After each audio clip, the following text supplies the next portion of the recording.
What's up, guys? Corey has no life here. I hope you're having a good morning, afternoon, or evening, wherever you happen to be in the day while you're watching this. Now, as you can see, we're starting off things here with the thumbnail. First and foremost, I must apologize. My recording software kicked the bucket while we were in the middle of the race, and I didn't actually notice until the end of the race that it was over. Just a quick rundown. All of our R&D stuff worked. We got all four upgrades for this Monaco Grand Prix, and unfortunately, all the practice, qualifying, and the race was lost. But we do still have the replay because after the race, I went back and I re-recorded the replay. So we've got that to look forward to. So I hope you enjoy the full length 25% Monaco Grand Prix from the replay cameras. Here we go. So we get the 5 red lights, and we are off and away. We didn't make it out of Q2. We actually qualified in about 14th position. So we're buried deep here in the pack. We're doing another reverse strategy race, which was actually the default here for Monaco, starting on the medium tyres and then going to the softs later on. As you can see, it's a very busy little racetrack here at Monaco. Some moves getting made here fairly early, but not entirely by all of them. Now we go here for a late lunge on what I believe to be Grosjean, and that actually caused quite the backup there. In fact, some of the cars in the very back of the field there stopped. You can see my teammate George Russell actually ghosted, and that brought out the virtual safety car on lap number 1 here at Monaco. So from here, it was all about just trying to hang on to the back of Grosjean while we were under virtual safety car. The safety car will last until about the swimming pool section when we go back to green. This was the only full course yellow that we got in this entire race. So now we just go back to green in the final chicane of the swimming pool section. As we come down through Razkaz, we're trying to close in onto the back of Grosjean, trying to make a move on him. We locked up the right front there, going through Razkaz. And now we get a big outside run going on Romain. And we force him down to underneath the curb there. I'm pretty sure he would have gotten a track extension warning, but we get the move done on him as well. And from here, it's all about trying to just hold on to position, because we lost the cars in front when myself and Grosjean made contact throughout the hairpin area here. So from here, as you can see, I'm not very good through the hairpin. I'm not sure why I'm not good. I'm just really incredibly slow, much slower than all the AI, and we are still only set on 75%. So at this point in the race, we've only made our way up to about 11th position, so we're not even in the points yet. And we're going to try and run as long as possible on these mediums, hope that the leading cars can get caught up in a little bit of traffic, and maybe we can make up some positions based on them burning up their tyres, trying to look for a way around some slower cars. As you can see, we're already starting to build a little bit of a gap on Grosjean here, but every time we get to the hairpins, he closes up on me quite a fair bit. So we get a little bit of a train forming each and every single lap. As you can see, I'm getting a huge gap on him right now though.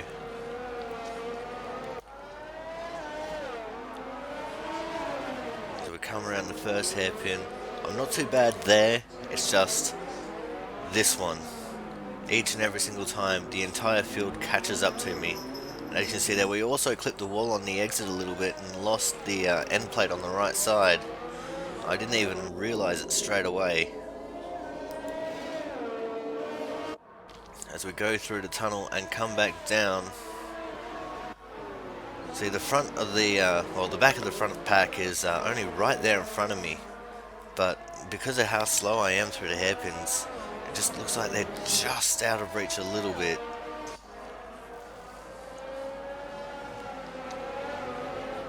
And it's going to be fairly hard for me to commentate this entire race because there's going to be a couple of long boring periods where there's not much going on. It's mostly just me driving by myself. But fairly soon we should actually be expecting the leaders to come in and pit off of their soft tyres that they would have used in Q2 to qualify into Q3. Also, another quick little update, we did win the rivalry between ourselves and George Russell quite convincingly in qualifying. He didn't even make it through to Q2, which is why he was at the back when the virtual safety car came out.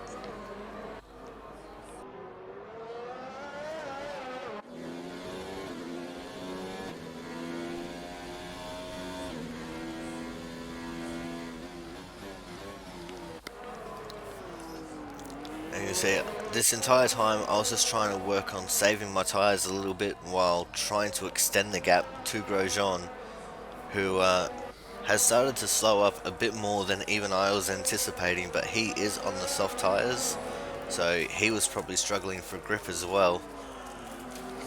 As we see a little bit of a lock up there by me going into Razkaz, a little bit of oversteer there on the exit as well. The ripple strip kind of helped me to get through there without too much trouble. As we go up this long winding straightaway now, we drop down into 4th gear for Casino Square and drop down to 3rd for this next right-hander.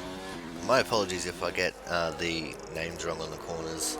A lot of the time you won't even hear me attempt a name just because I'm unsure on what the name is. I do know that's the Casino Hairpin. I've probably just put my foot in my mouth there.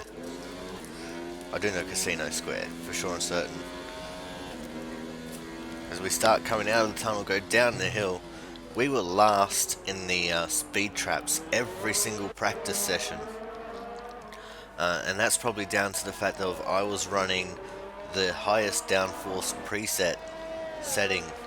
So we're running something like 8-9 wings. Another big lockup going through Razkaz there. That right front on both sets of tyres, the soft and the medium, was just getting absolutely hammered with how much I was locking it up.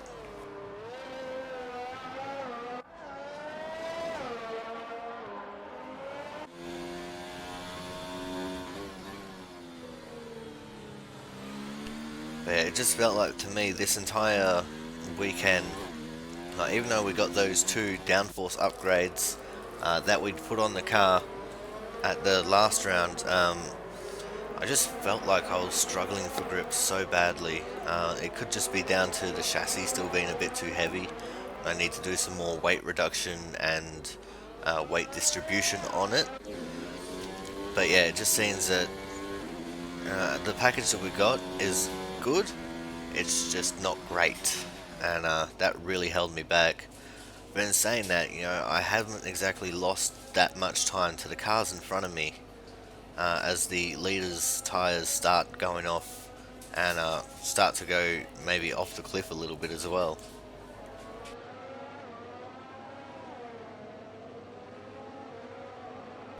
What I find interesting is that some of these camera angles that they use in these replay cameras, like this one here, you know, if there was a line of cars behind me, I'd understand them using that one, but it's just, while I'm by myself, it doesn't really seem necessary. And same with this one here on the side pod. It's just kind of a redundant camera angle when there's nothing going on.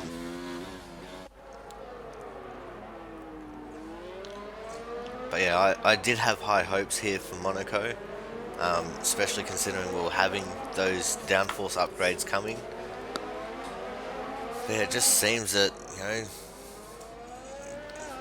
they're just not that much of an improvement, even though they were, you know, pretty good. I mean, we'll definitely not last the entire weekend. The only one of our team that was last was Jules Russell, but I boil that down to just him being bad at driving. Because even though he has featured up abouts where I've been in some races, it just seems that in practice and qualifying, he just doesn't really know what he's doing and he kind of bombs a little bit.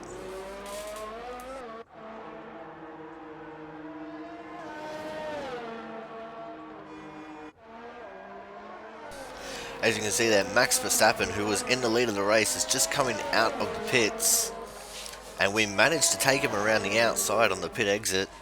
So we are now in front of the guy who was leading. We're not in first place yet, but we're pretty damn close to it. And now it's a game of trying to hold up the leaders and maybe, hopefully, make him burn up his tyres enough that he needs to make a stop, or even make him damage his wing at some point. And it's actually the very next lap that we come around that I inherit the lead of the race completely, with some of the cars in front taking their pit stops. But as you've seen there, like in the straight coming out of the tunnel, and even here coming out of the Novelle chicane going into Tapat, I had the advantage over Verstappen and was able to keep him behind, but that Red Bull under braking is just absolutely amazing. And even here, coming out of the final corner, we just absolutely gap Verstappen, and he's got DRS on me there. And, I'm just pulling away from him like he's, running in a McLaren. But in these corners, he really closes up to me, mostly because I'm terrible at driving, but also just that Red Bull has so much downforce and can just glide around here pretty much. As we lock up and go a little bit wide in the first hairpin, come down to the second and slow the entire field up, I was trying to back everyone up to each other to try and encourage them to fight and make some mistakes to make it easier for me to gain positions later on.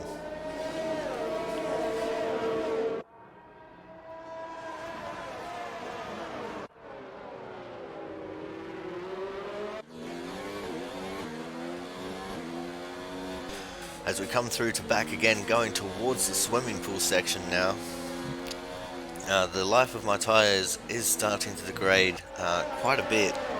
We're still in the first half of the race here, and I'm starting to get quite the train of fast drivers forming behind me here. But Verstappen was actually the pole sitter for this race as well, and it's easy to see why. He's definitely got the pace. He also set the fastest lap of the race. I knew that I wasn't going to do the same thing that I did in the last episode and go onto the soft tyres and just pump out the fastest time of the race. I just did not have the natural pace to match it with the AI in this race. You can see right there now, this is a good time to use this camera because the leader is right there, and we're getting his nose right up in our business. As Verstappen this time stays with me as we're going through the tunnel. He could have gone for a look there but chose not to. We actually went as deep under the brakes there as we possibly could without locking it up.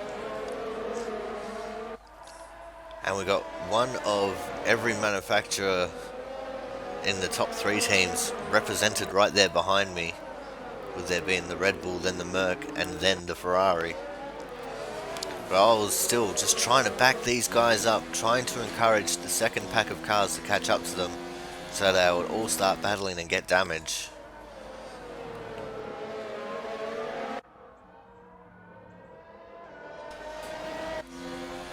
But it's fairly soon that I'll go for my pit stop.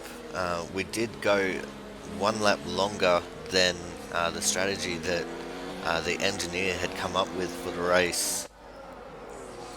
Just because I wanted to, as I said, back them up, hold them up, do everything in my power to stop these guys from just being able to stream away from me. As we saw in that second little chase pack there was also a an Alfa Romeo in there, which was a little bit crazy.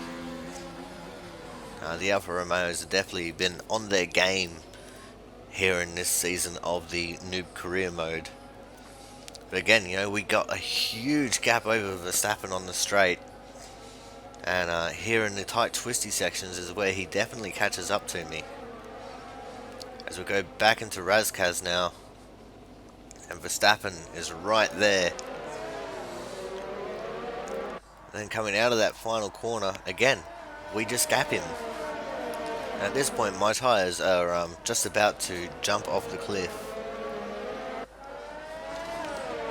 But I was still somehow able to just keep these guys behind me. Like, I'd been doing this my entire life.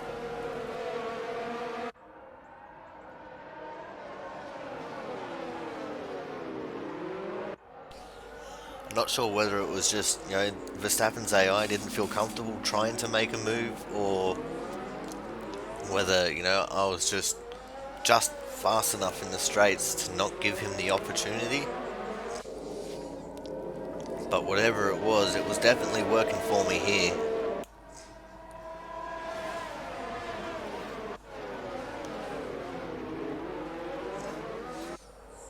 But there was a lot of times where I actually got a fair bit of oversteer, especially here on the medium tyre stint with these guys behind me. And it prevented me from driving away from any of them. That combined with the fact that they've all got the fresh tyres.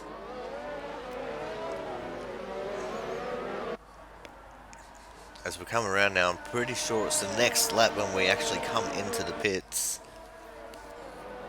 I don't quite remember because I went through the editing process and watched this all a little bit over 13-14 hours ago. So I don't quite remember how this race went.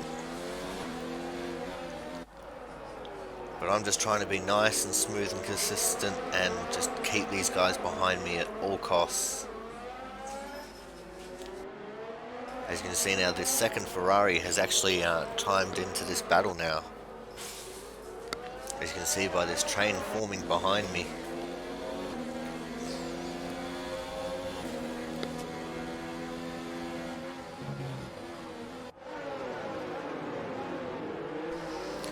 Through the Novel chicane, we can also see that the other Merc has joined in the battle as well, and they have dispatched of the Alfa Romeo that I'd seen in this pack before. I think he might have been on my strategy, starting on the medium compound tyres and going to the softs.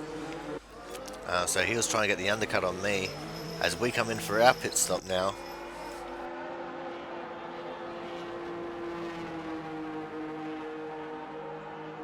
Now, being in the Williams with the lowest finishing record of all the teams, we're right down the last pit box, which actually gives us the best advantage if we were pitting with a pack. Because even though, if a lot of fast guys pitted before us, came into the pits at the same time as us, we would get held up for them when we're trying to exit the box. But we don't get caught up if we're at the lead of the pack. And if we're coming in after some of the fast guys who have already completed their stop, then they have to wait for us, which is, in my opinion, a bigger advantage than being able to get to your box clean.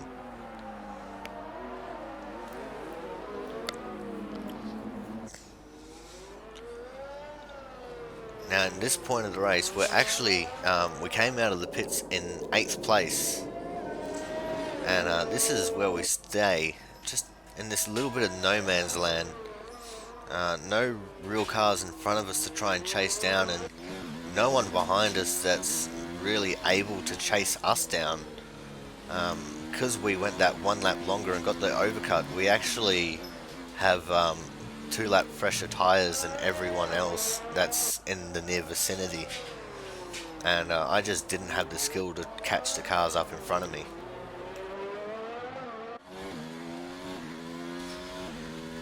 So this is the part of the race where things are going to get quite a bit more boring, unfortunately.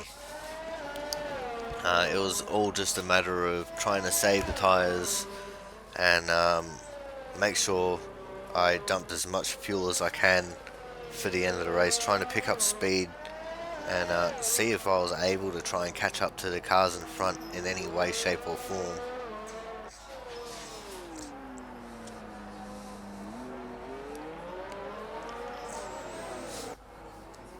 But it is all for naught, unfortunately.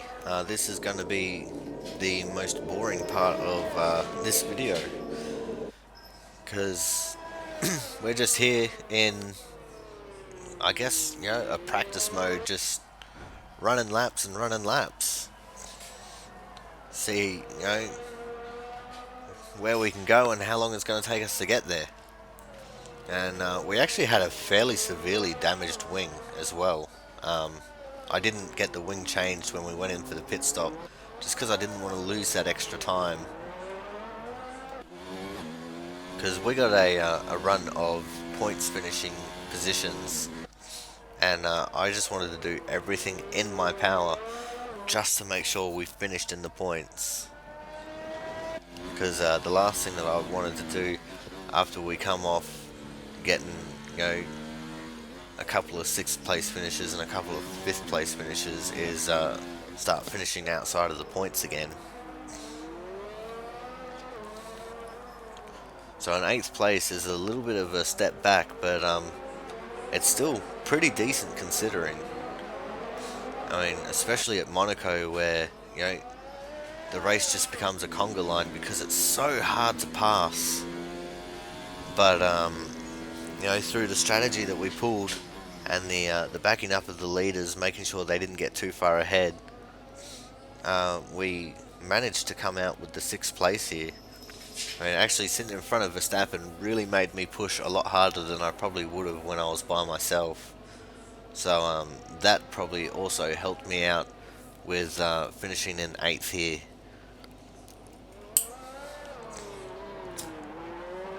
So I'm going to be quiet for this lap, and it's not the last lap, but I reckon this will be a lap worth just sitting in silence and watching.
Now at this point, I'm pretty sure we're at about 2 laps to go, which means we are getting towards the end of this Grand Prix here.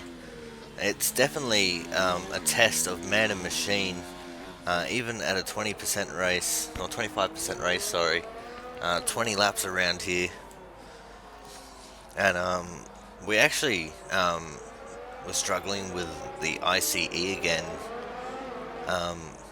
Even though I've done the upgrades on the ICE durability, it seems that I haven't upgraded it enough, and we're actually suffering with that a little bit, being slightly down on power with a worn ICE, and a few other components in the engine are also a little bit worn as well.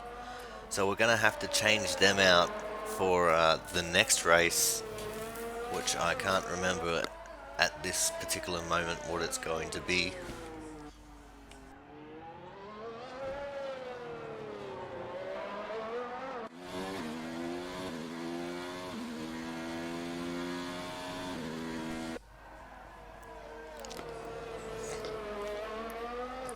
As we come around the first corner now, there can't be too many more laps left in this race.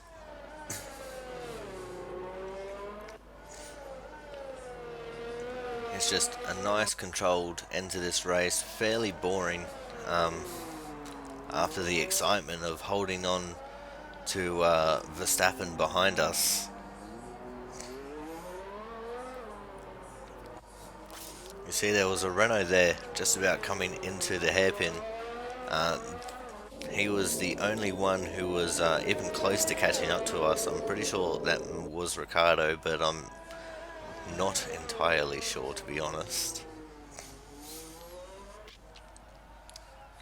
Yeah, the Renaults seem to be doing alright this season.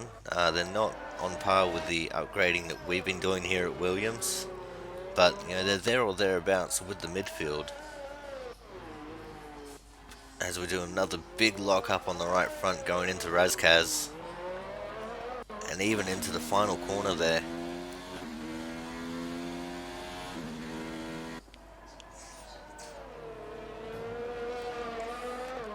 Taking as much curve as I can in that first corner.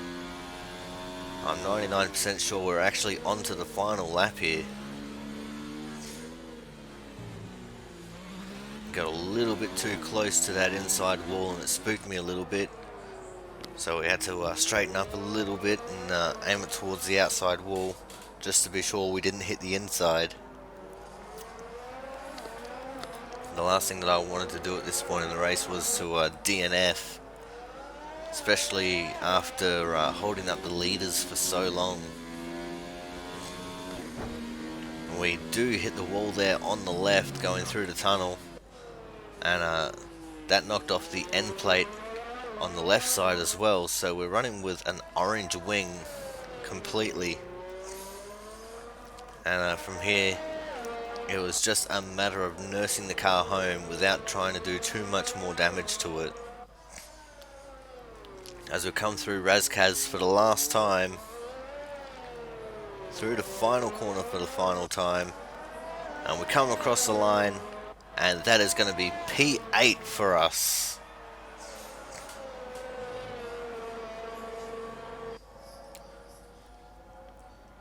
And now we'll go and check out the results real quick here. Oh sorry, P7 for me. Here I was calling it P8, but it was P7. Daniel Ricciardo right there behind us. Lucas Weber ended up 12th. George Russell in 19th. And Devin Butler down in 20th. And now it's time for the interview with Claire. Great work out there today. Let's have your thoughts. Things looked close between you and your rival for a bit, but you came out on top, didn't you?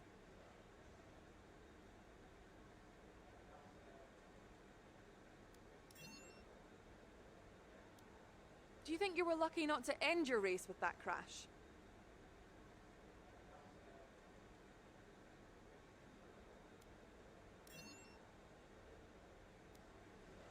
Appreciate your time. And there it is. P7 at the Monaco Grand Prix. I was sitting there the entire recording here calling it 8th, but it was really P7. We're going to have a look at the update in the rivalries. And Devin Butler actually got a penalty. He did not run the race penalty free, which is not a surprise because it's Devin Butler after all. I mean, hell, he took out our front wing when we were in F2. As we go through the list of the resource points now, we get the $600 resource point bonus there for reaching the team objective. We qualified 13 in the previous race, and we've also maxed out our respect with Williams. We can't possibly gain any more respect off them. Result today. Finishes like that will look good on your contract reviews. On to the next one. Alright, so now we're just going to go quickly check the messages, and then we're going to go and look to see what we can do in the R&D area. Historical event. If you choose to take him on, it might help get your name out there a bit. So we go to the R&D tree now, and we have that major engine upgrade that we can do. And with us having 2400 resource points, I'm pretty sure that one's a no-brainer. So hopefully that will do us some good when we get it. And we're not going to get that one for a couple of rounds. We look at the durability department to see what we might do to it. And we settle for the gearbox upgrade there. And we're also going to go do the energy store cell positioning upgrade that we weren't able to do last episode. And that is the resource points spent. So with that drivetrain upgrade that we ordered, we're going to have the absolute best engine on the grid, head and shoulders above the rest. And it should also put us up above McLaren as far as the performance comparison goes as well. So we've officially left the bottom three, and we're going to make our charge towards the mid-pack as far as car performance goes, as we see the condition of these engine parts, and we're definitely going to have to look at changing a few of those for the next race. But for now, guys, that is going to be the end of this episode. We're going to go and check out the championship standings here. Make sure you leave a comment and a like, and subscribe if you feel like it. And as per normal, we're going to leave you with the highlights package as provided by Formula 1. And until the next episode, I'll see you guys next time.